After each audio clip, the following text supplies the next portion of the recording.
Hello, everybody, and welcome to Back and Forth. I'm your host, Gecko Man, and sitting beside me is our co-host, Rogue Gambit, the man who... never Never apologizes for being the smartest man in the room. Never. I knew it was never, but I can't remember. Never. All right. Enough. Take Never enough. 53. Never. Okay. Who never apologizes for being the smartest man in the room. All right. Hello, everybody, and welcome to Back and Forth. I'm your host, Gecko Man, and sitting beside me is our co-host, Rogue Gambit, the man who never apologizes for being the smartest man in the room when it comes to Marvel. An empire toppled by its enemies can rise again, but one that's crumbled from within, that's dead forever. And today, we're going to be talking about those who tried to topple down our favorite MCU heroes, the villains. And what makes a good villain? The entrance. That's right, and that's why we're going to be discussing our favorite MCU villain entrances. Yeah, if you couldn't tell by the intro, we'll be doing villains this time. We've already done heroes. Yep. But this time we will be doing the villainous entrances. And so a couple of things before we get started, probably just one thing, but there may be a couple of villains in my list at least, that you could probably say aren't considered villains, but they are villains at the time. It's just confusing. All right. Well, in my list, there's one that you might not think is an entrance, but I'm saying it is. So I think we'll start with some honorable mentions. Do you got any?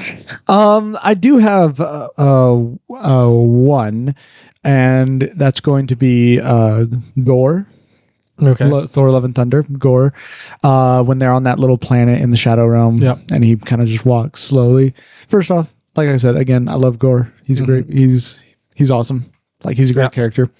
But that entrance is a good entrance for Gore. Like. It's a Gore entrance. It definitely shows the type of character Gore is. Yeah. Doesn't reach my top 5. All right. Because it's not the best movie. Okay. I've got, I think, 2 I will talk about here. First off, they're going to be very similar in the fact that I think the entrances are spectacular, but why they're not on my list is because the villains themselves were kind of lame. After the entrances. The first one will be Ronan from Guardians of the Galaxy. Yeah. His entrance is very good. I've mentioned this before when we've talked about this movie in particular, but he shows up and he's Ronan the Executioner, right? He shows up, he just kills somebody, executes them, and is menacing, right? And then after that, he just falls apart. So that's why he doesn't make my list. But that entrance is very good. And the second one, in a similar vein, is Caecilius from Doctor Strange, right? He enters and just cuts the dude's head off, right? Yeah. Once again, just really cool entrance, whoa, this guy's evil, and then just kind of disappears after that. Yeah. So those are my 2 honorable mentions. All right, nice. Do you want to get started with your number 5? All right. So my number 5 is going to be Loki from the first Avengers. Oh my goodness, that's my number 5. It's so good. It is good. Go ahead.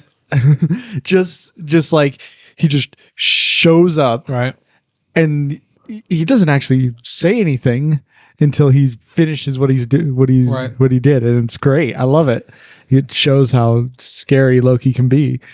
Yeah, I think one of the things I really liked about it was the fact that it was surprising at the time, right? We didn't know who was going to be the villain of this, Avengers movie, and then he just shows up. Right, like you said, and the anticipation was done really well. They're oh my goodness, what's going on, right? And then he just shows up and takes a bunch of people out. Yeah, destroys a whole base. So good. Really go anywhere with that, but yeah. And he pays off. His villain throughout that whole movie is good, not excellent, but good. Yeah, it's a good entrance. But yes, a very, very good entrance for number 5. Yes. I'm sorry. All right. So that was my number 5 as well. Man, interesting way. We'll see if this trend continues. What's your number 4? I highly doubt it. My number 4 is going to be from an amazing movie, Doc Ock. Oh my goodness. That's my number 4. What the heck? All right. Well then, Doc Ock I was not expecting you to have Doc Ock And number 4, I was maybe He was like one of the first ones I thought of when I was thinking of villain entrance. I really like his villain entrance. Yeah, it's great. I was trying to decide where to put it, and I decided on number 4. All right. Well, why do you love it so much? I love it because one, you just see the mechanical arms pop up, and then he comes up, and then he just talks about like what happened in that one Spider-Man movie. Yeah, and it's just like, whoa, like he has no idea what world's he in. Clearly, he thinks he's in his world. Clearly, right. And not only that, it was just basically destruction when he comes in. Great, love it. And also, he came in like a Spider-Man villain. Like he came in asking about his machine as if like something had already happened with him and our Peter Parker. Right, yeah, he like brought who he was in Spider-Man 2 directly into No Way Home seamlessly. Yeah, and not only that, I also felt like the comics were jumping out at me with that scene. Like it was just so well done. I feel like that was a really good Doc Ock entrance. I mean, I've talked about this scene quite a bit. Like, one thing that really puts it on this list for me is the fact that I knew it was coming. I had seen the trailer, seen exactly what was going to happen and how he's going to come, but it still wowed me so much when it happened. The first time I see it, like, you just see the arm come through and just smash on the ground, and you're just like, just so excited. And then he does not disappoint at all. Like I said, his acting, Alfred Molina does such a good job acting. I've said it so many times. Like when he comes on that screen, it was literally like a master class in how to act. And just that whole scene is so well done. The pacing's so good. The Tom Holland does such a good job. Like so confused, right? And just amazing entrance. Like in a movie that was so epic, like that entrance still stands out to be so good, right? It doesn't get overshadowed, even though the whole movie is so amazing. So many reveals, so many epic entrances, so many crazy things that happen that even just the first entrance just stands up tall. All right, well, number 3. I'm really scared to say it now. This one does not. This may be considered as an entrance. Oh my goodness! If you say what I think you're going to say, go ahead. From Doctor Strange, Multiverse of Madness. Okay. God, thank goodness. Wanda. Okay. In the tunnel scene, not really an entrance, but okay. It's still very good, scary. It's great. I love it. It's a good entrance.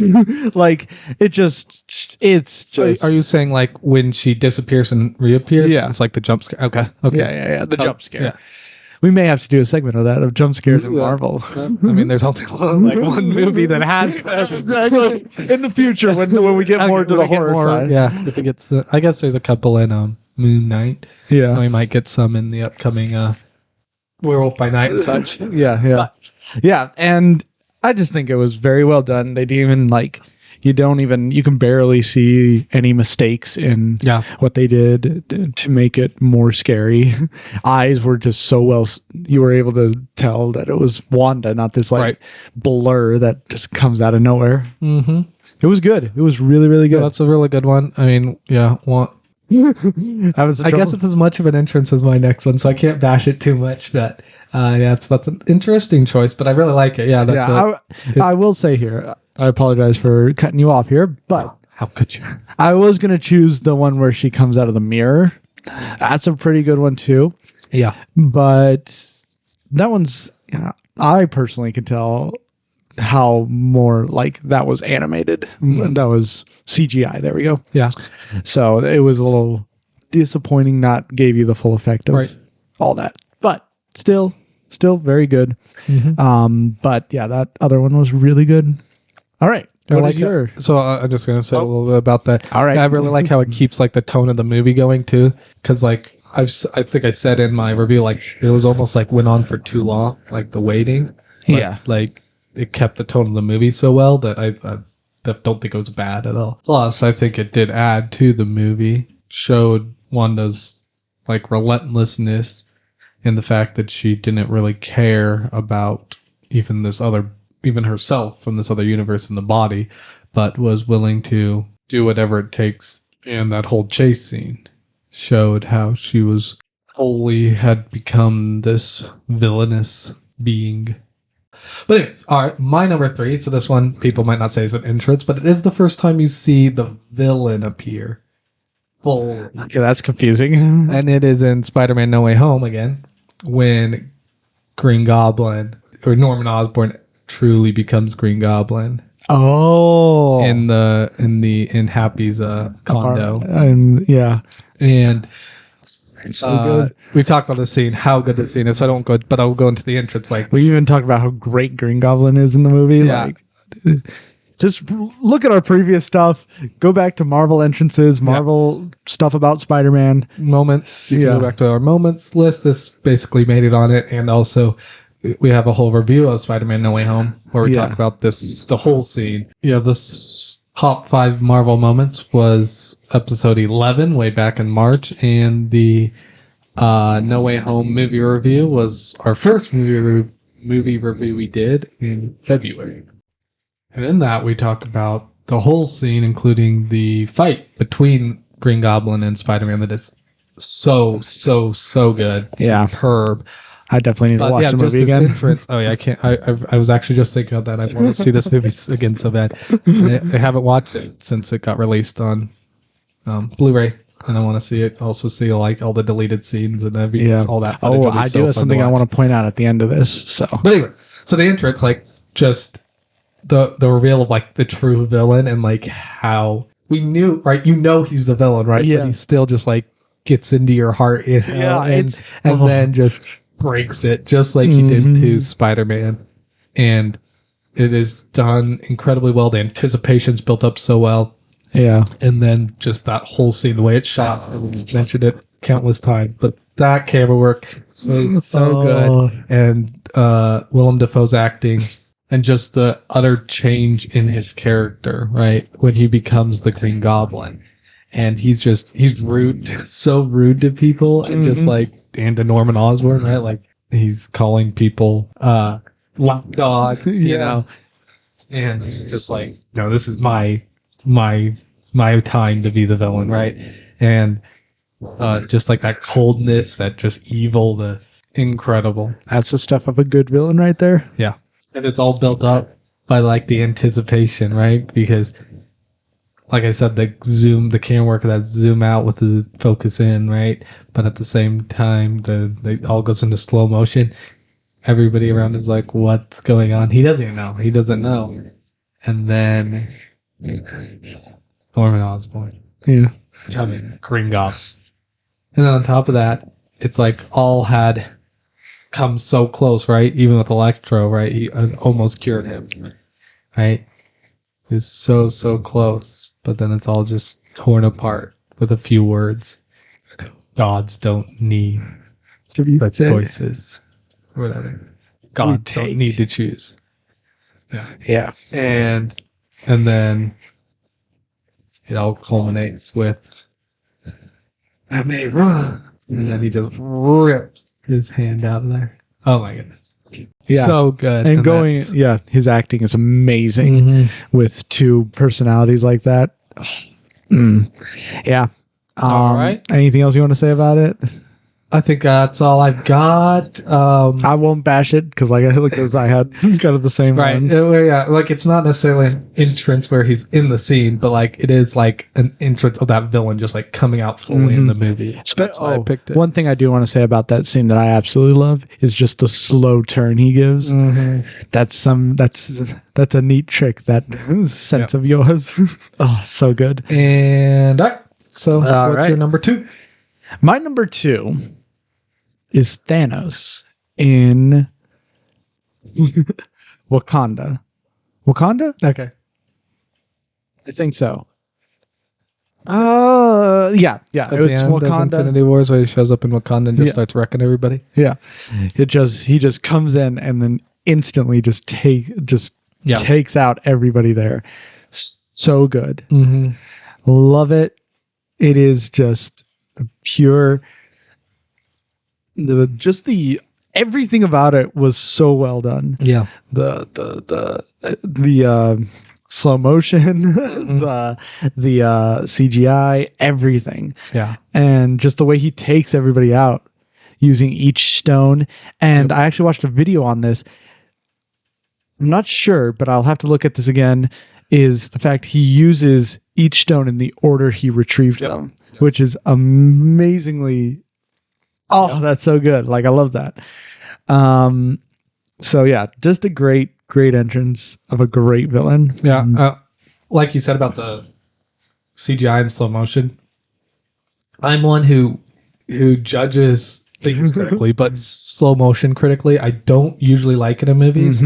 And like it has to be done very well for me to like it. I mean, I bashed Shang-Chi pretty hard for their use of slow motion. Shang-Chi, Morbius, it can be done very poorly.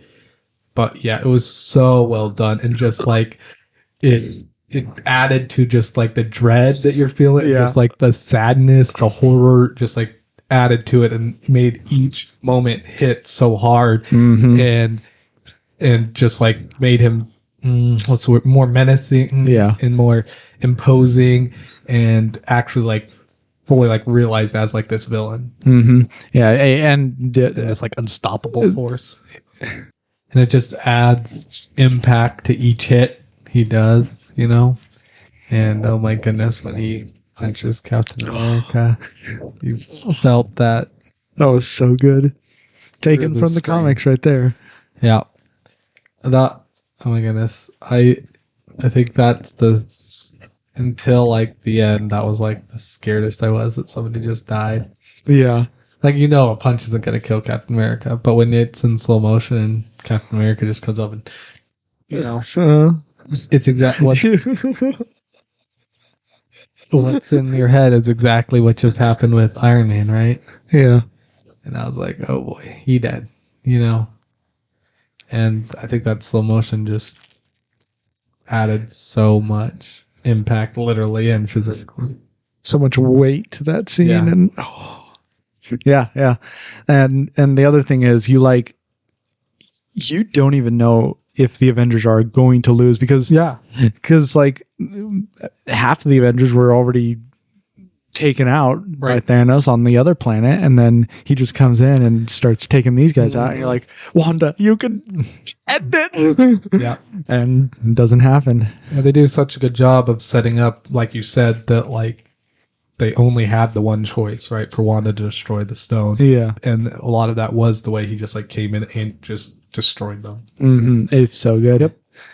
Yeah. And all right, so I was a little worried when you said Thanos, because my number 2 is also Thanos from the same movie, but it's the first time we see him. Oh yes, that's a good. And it's kind of an entrance of all the villains in the movie in a way, but I really like how Thanos, like the first time you see him, he's literally like taking off his armor and then fighting the Hulk and just well, he fights the Hulk with his armor on, right? But just like that.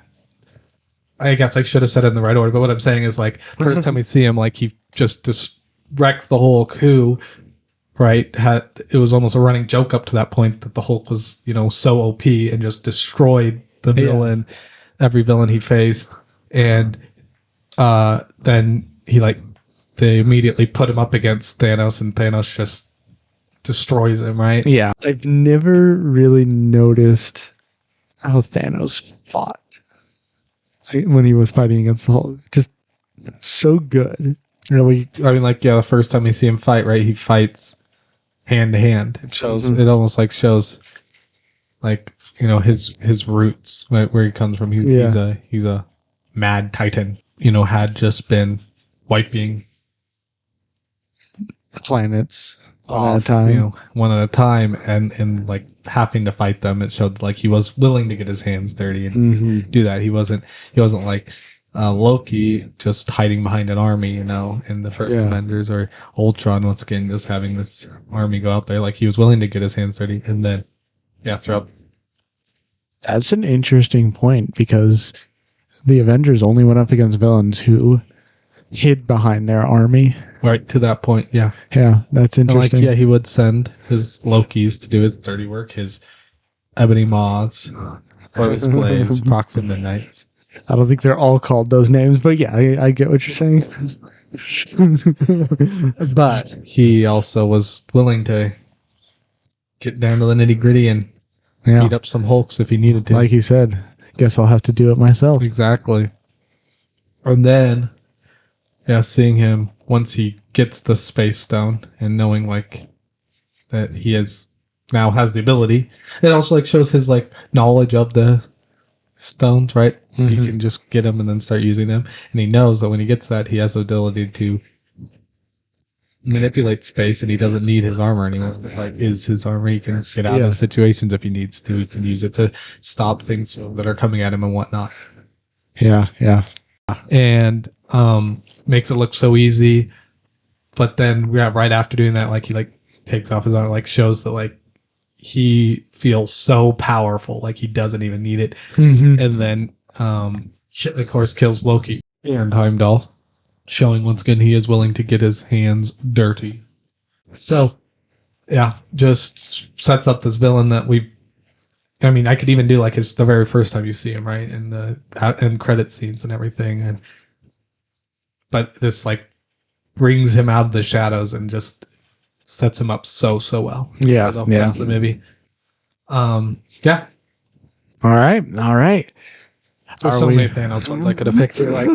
What you picked, when he comes to Titan, when he reveals himself against the Guardians at the Collector's place. All of them so good. Yeah. Even in Endgame, right, when he just shows up with his whole army. It's another really good one. Yeah, and Thanos is such a good villain. Mm-hmm. Or even I guess I have to do this myself. Oh, right? All right. But we've got down to the final one. What is your number one? Now, I think everybody knows what my number one's going to be. Because I think everyone knows what my number one's going to be as well. I talked about it so much, and it's from Spider-Man: No Way Home. Green Goblin at Statue of Liberty. Yeah. I love that entrance. Mm-hmm. And it just confirmed even more that Green Goblin is actually my favorite supervillain in the MCU. Yeah. He is so good. And just the whole can the spider come out to play line just puts chills in your bones, because we had just had the scene of him just absolutely wrecking Spider-Man. Right. When we last saw him, and he comes back and he's ready to wreck Spider-Man again. Mm-hmm. It's so good. And just the amount of terror you feel in that moment, the amount of, you're just you don't even know what Peter Parker's going to do in that moment. It's just terrifying. Then he destroys the box. It's so good. I love it. But I did want to get into something here real fast before we continue on talking about this. Do you want me to my input on this? Go ahead. I guess you should put your opinion in. So one thing I really think they did well in this entrance is, I've talked about this a little bit last time we talked about this movie, but I didn't really hit on exactly what I was. Oh, really? So one thing I think they did so well is, to that point, right? Because they were fighting other villains, right? Yeah. Just what's the word? Putting them up against these villains, but letting them, they won fairly easily, right? And you almost got to this point where they've done it. Oh, right? Yeah. And then he comes out. They didn't bring him in too early and have him just fighting with everybody else and being one of the villains, right? Mm-hmm. Or they didn't bring him out too late where you're wait, why is this movie still going on, type of a thing. Yeah. But it was just so well timed that you just get this sigh of relief from the last battle. And then there's a serious thing going on with Doctor Strange there, right? Mm-hmm. And then boom, doesn't let you fully recover and bring him in. Right? Yeah, it's so good. And then, I said about this moment, just setting him up, just comes in immediately, bomb, right? Blows it, takes out Doctor Strange basically right away, so he's not a part of it. Just felt so good, well done. The pacing was so good, and everything. Yeah, pacing was amazing in that movie. Yeah. And so, something I really fast want to get in. I saw a little clip of a deleted scene in No Way Home, and apparently Green Goblin was supposed to fight Peter Parker, Spider-Man, on the bridge. Right. And so, first off, I just want to say I was thinking about that entrance because I didn't want to right away put this entrance in, but we didn't get enough of Green Goblin in that scene right there. So I don't think it deserves to be on an entrance list. Okay. So, no, it is really interesting. I've seen the scene. It is definitely interesting. I think like adding it to the movie. I mean, we can talk about this more like maybe when we fully watch all the deleted scenes and talk about like what they should have put in and whatnot. But yeah, I think it would have been interesting like if he meets Green Goblin first and then meets Norman Osborn and doesn't understand that they're the same person. Right? That could have been an interesting. But I really like the character arc of Norman Osborn. I think it could have been. It could have been seen as like a plot hole or just like a weird. Like him already having fought him. Yeah. It would have been odd. Yeah. I'm glad they did it the way they did, but I may have a different opinion once I watch all the deleted scenes and see like where they were going with that stuff. Oh, I think they did because I feel like, you know what?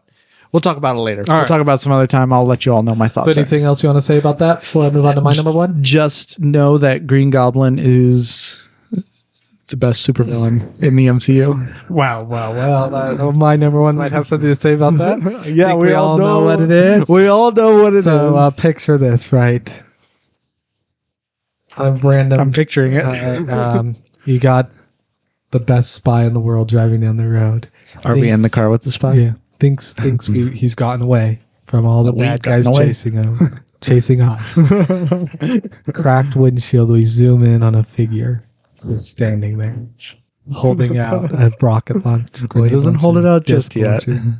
You see him lift it up, and then yes, this is the entrance of Winter Soldier and Captain America: The Winter Soldier. The best entrance of any character. We've talked about it many times. You know, I did say when we did entrances overall, right? Heroes. It would have.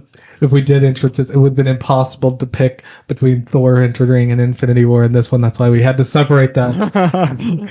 But they're both incredible entrances, but this is the best villain entrance. He is the villain in that movie. And yeah, just wow. The shots, the soundtrack, the acting, the slow motion done once again so well. Mm-hmm. Wow. Him sidestepping, basically. Wow. Just amazing. One of the greatest movies of all time. One of the greatest shots of all time. Yeah. If I may, I like that entrance due to the fact that you never really get a good shot of like who this character is. Sure, you get that one shot where you see the back of him or the side of him even. Yep.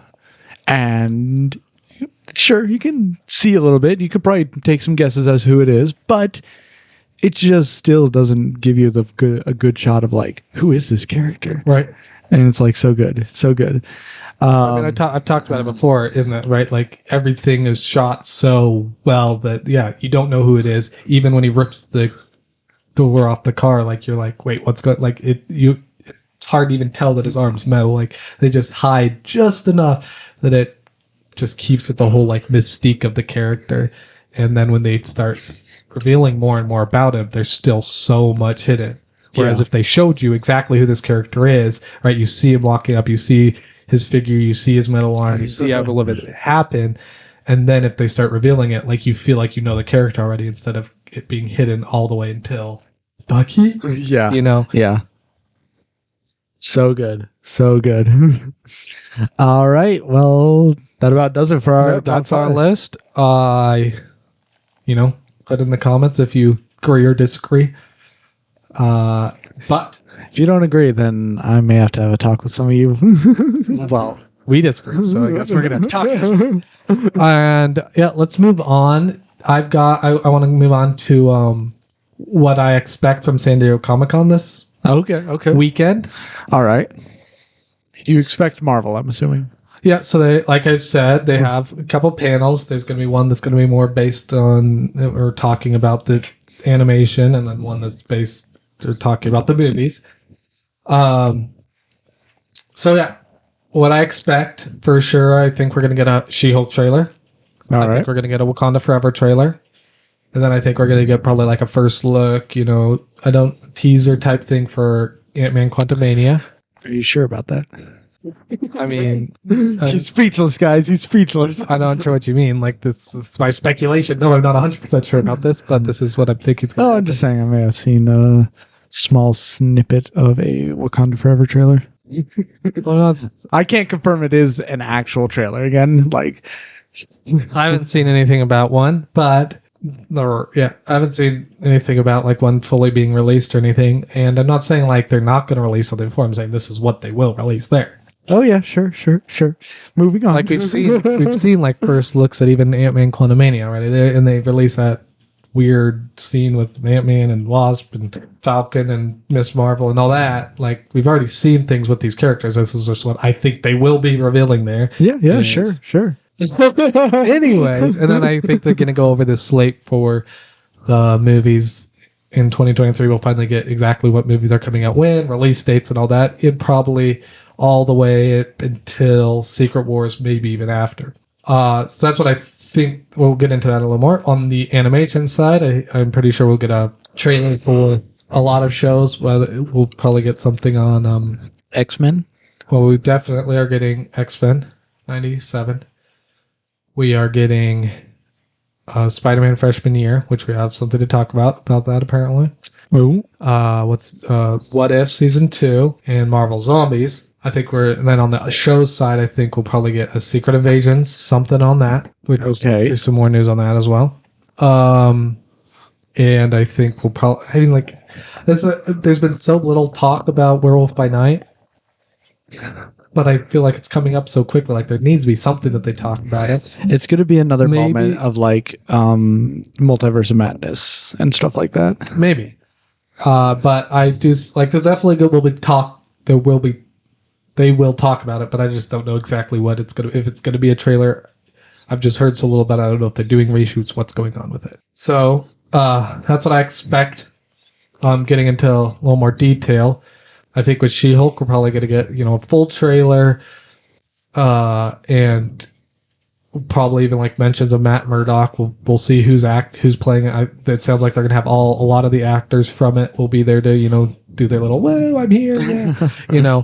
It sounds like from Wakanda Forever, same thing. We'll get a full trailer. We'll get actors that are going to be playing in it. I think I don't remember who they released a lot of the actors that are going to be there. I don't remember who all was going to be there and who's going to be missing from that one, but get see first looks at that and get to hear from them.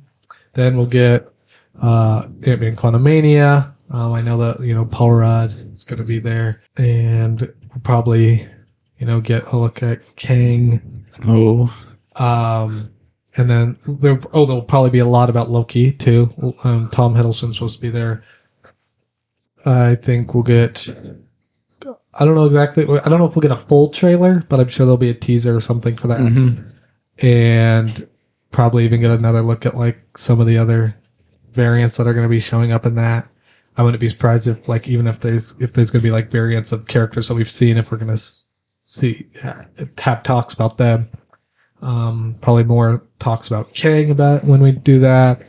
And then I think, I think for the most part though, we'll get a lot of casting. Okay. Probably we might even get casting announcements for stuff that we've been talking a ton about, like Doctor Doom, Fantastic Four, X-Men. I don't know if we'll get full slates on those things, but I do think there'll be some pretty big casting announcements and directing announcements, like who's going to be directing the Fantastic Four. I'm guessing they'll announce that. I know that they wanted to. If they haven't come up with somebody, that'll be probably coming in D23 later this year, but I do think we'll get quite a bit of directing announcements. And the one thing that I'm really interested in, if they will show, because this is a Comic-Con, not necessarily just a Disney thing, they might make announcements about Spider-Man and Sony. So we might get announcements on what's going on that side. If they're going to be doing a Andrew Garfield Spider-Man 3, the announcement could come at San Diego Comic-Con. If they're going to be doing a Tobey Maguire 4, if they're going to be doing another conglomeration. So that's things to look forward to. All right.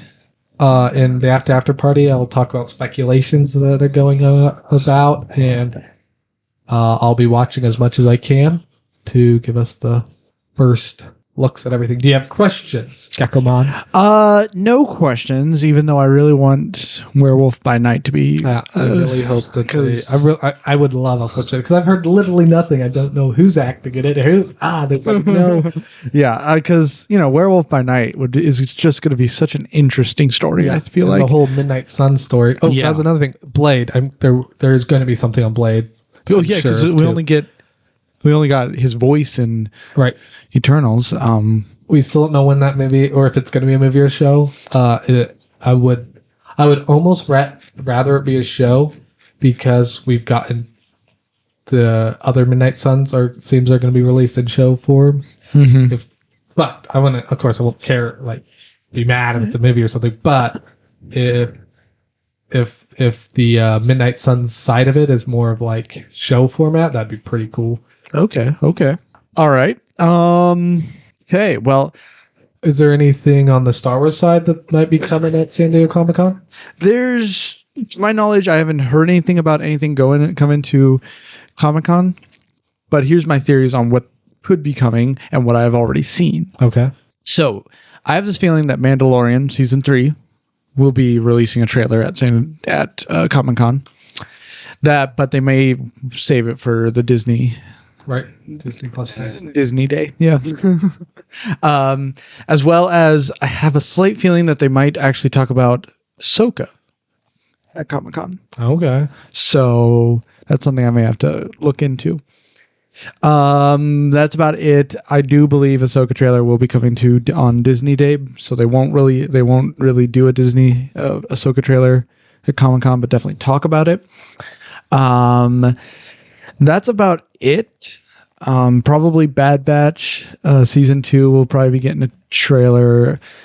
I just have this feeling that Star Wars isn't going to release any trailers until Disney Day.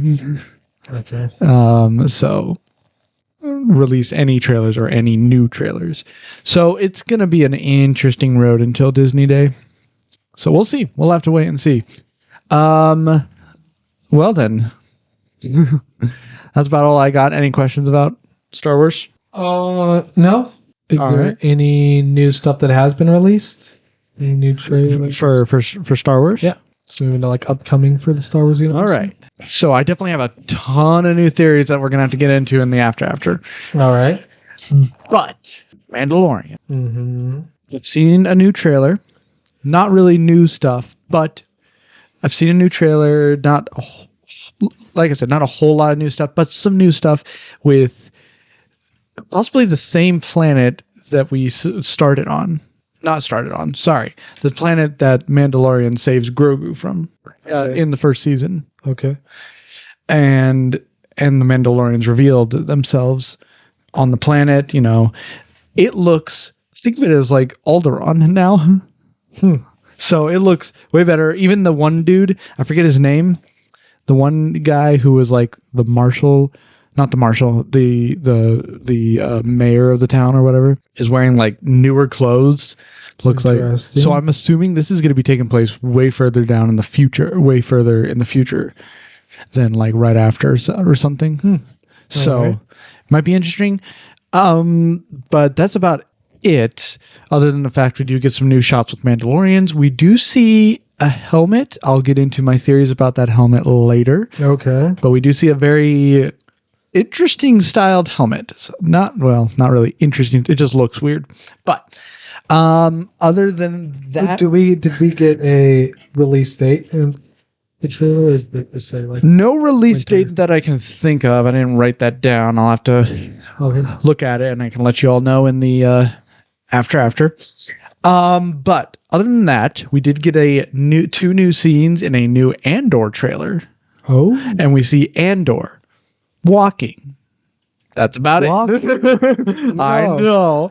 Nothing really new other than Rogue One. I thought he could only run. Yeah, it only shows him walking, which kind of solidifies the fact that it could be a spy movie. Mm-hmm. Kind of that. So I'm excited for that. Nothing else really. So I don't know. What else? Let's see. That's about it for Star Wars that I can think of. I haven't seen anything on Bad Batch. Haven't seen anything on Ahsoka. Tales of the Jedi. I know what you were going to say there. Nothing new, really, but I am excited for that show because there's a lot of things that could be happening in it that I would really love it if they could explain. Yeah, so that's about it for Star Wars coming out. I have no idea if these newer shows are going to be good or if they're just going to be, if we're going to get them like Obi-Wan Kenobi. Mm-hmm. So I'm scared, but I'm also hoping they're really good. I have hopes for the animated, for like Tales of the Jedi, maybe Bad Batch season 2. But other than that, no. Okay. So, all right. Marvel. Not a whole lot. We're at this lull here, and with San Diego Comic-Con coming up this weekend, there hasn't been too much released officially. But, as I said, I Am Groot and She-Hulk are coming out in mid-August. mm-hmm. One thing that did get announced or released, I guess, is for Spider-Man freshman year, Tom Holland will not be voicing Spider-Man. Whoa, what? A lot of people, some people are mad, some people are like, we don't care, it's not like he's not going to be playing Spider-Man in the MCU. But I do think it is, it does like state that this isn't necessarily Spider-Man from Earth 616, unless they're like getting a voice actor to try and like be Tom Holland Spider-Man. Yeah, that's... Of course, in What If Season 1, it wasn't Tom Holland voicing him. Yeah, true. And the guy did a great job. But debatable. No, I'm just joking. Sorry, you continue. But I just think that it is kind of interesting to note. I do, of course, wish it was Tom Holland. It'd be really cool if it was. But I think, voice actors don't have to be live action actors. Yeah. Exactly. Yeah, of course, we haven't got anything for Wakanda that's coming out. Nothing for Werewolf by Night. Another thing on Secret Wars, or Secret Invasion, there was a ton of reshoots happening for that and the Marvels, which we knew about the Marvels. That's why I got switched with Ant-Man Quantumania, and they also wanted to introduce Kang earlier, probably before Loki Season 2. But because of that, it makes me think that they might be doing reshoots on things from other stuff, like Werewolf by Night. That might be why we haven't heard anything. It might be all getting moved back, but we don't know. Since there's been nothing, it's kind of like, what? Also, no, we'll talk about that after. There was also, looks at different characters from Wakanda Forever. They released like what some posters are going to look like, so we know what Namor is going to look like for the most part. We know what Ironheart's going to look like. And there's a lot of rumors that we'll get into in After Party. I'm excited to see Ironheart and Namor. Yeah, for sure. Those two characters are going to be... I'm hoping they're going to be good characters. Nothing like the Eternals or anything like that. Right. I always hope that they do characters well. But yeah, I'm definitely excited to see them too.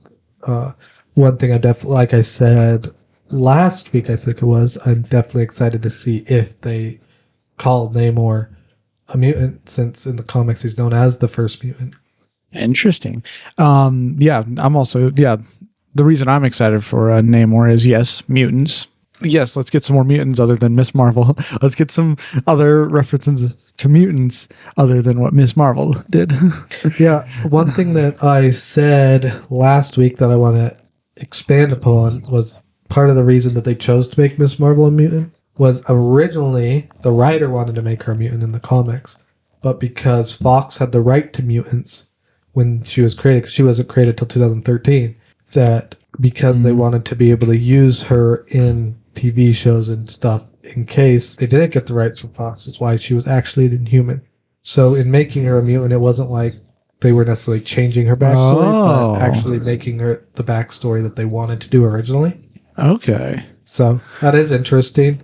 That is. I don't think it necessarily fixes anything. Like there's still huge plot holes and stuff in the show, and just big mistakes I think that they made. But that is definitely really interesting to know, and I do think like her story fits like the way mutants, like they did a good job of like portraying her being viewed by people very similar to the way that they view mutants in the comics. So I definitely think that'll be interesting. Yeah. Going forward. Moving back to what I was saying about Namor. I'm also excited to see him because we're gonna delve into Atlantis, and I don't know anything about Marvel Atlantis, so I'm very interested to see this. Another thing I'm interested in that is the difference that they draw between him and Aquaman. Yeah, because like they clearly are trying to set them apart. That's I think why they're making Atlantis this Aztec city and stuff that I've mentioned. But I am definitely interested to see how like they themselves are different. I like both characters, but I definitely want to see Marvel like set them apart and don't just try to copy what Aquaman is. Yeah. So I definitely think they are doing, but there's very easy holes and plot holes you can fall into when you have characters so similar by trying to make them separate or by trying to copy. So yeah. Interested in that. Definitely interested in who the actual villain's going to be. If it's going to be Namor, if it's going to be someone else. We'll get into specifics and after party on that. And then with She-Hulk and announcements coming for that, I'm definitely interested to see if Daredevil's mentioned, if he shows up in trailers, if Jessica Jones is mentioned and shows up in trailers. And at San Diego Comic-Con, very, very interested in how that's another thing that I'm 100% sure they're going to have there is a Daredevil thing, an announcement for it being called Daredevil, the Man Without Fear, and showing how it's going to be different from the Netflix TV show, but also I doubt they're going to have like a full trailer or whatever. Echo, they might have a trailer for Echo. Oh yeah, I forgot about that. But just like setting up their Defenders universe in the MCU is going to be interesting how they go about that. And I think there's going to be some big announcements on that side with San Diego Comic-Con. That might be what I'm the most excited about. That or the mutants for sure. Yeah. So, yeah. Anything else you want to talk about that? Nothing else. All right. So let's move on to upcoming for Back and Forth. All right. Lots of rumors to talk about this week, so definitely tune into our after party. Yep. And if you don't, okay, well, I can't do anything about that. Are you wanting to stream anything this week? I am going to try, and here's the thing, here's the catch, here's the thing. I'm streaming something completely different. Okay. A new game I haven't played yet, so it's going to be completely new gameplay, something I've never played before. Five Nights at Freddy's Security Breach. Okay. I hear it's really, really good. There's supposed to be multiple endings to the story in that game. So I'm excited to play it, see what type of ending I get. I've seen some gameplay of it.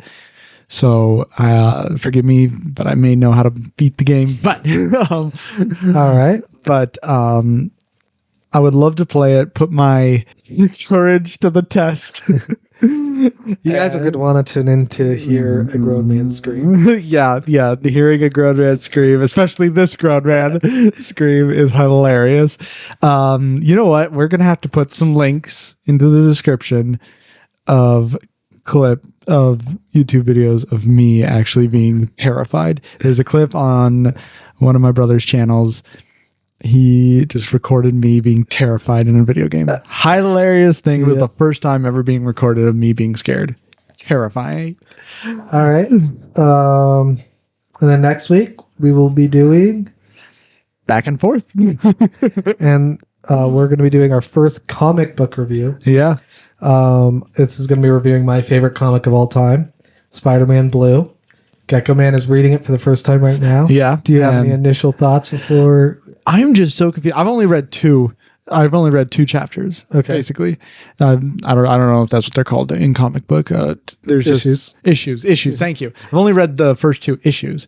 My only question is, who's this mysterious man? I have no idea who this is. I have my thoughts, my theories about him, but it just is confusing. I also liked how Spider-Man was able to defeat Rhino. I'll just say real fast. But Still, this is your first time ever reading a Spider-Man comic? I've read a couple Spider-Man comics.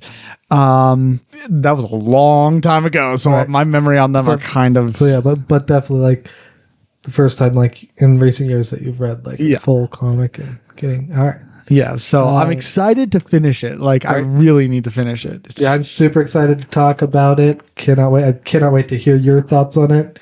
And yeah, it's going to be... I love the comic, and I also like it is very emotional for me. So that's going to be fun to record. Hopefully, we make it through it. But yeah, it's spectacular comic, and can't wait to bring that to you guys. And then I will also be trying to bring you some insight from San Diego Comic-Con. I don't know when I'm going to be able to record that. If it's going to have to wait all the way till next week's episode, but for sure we'll be recording stuff about San Diego Comic-Con. So on that note, we'll see y'all next week. Don't put yourselves inside a box.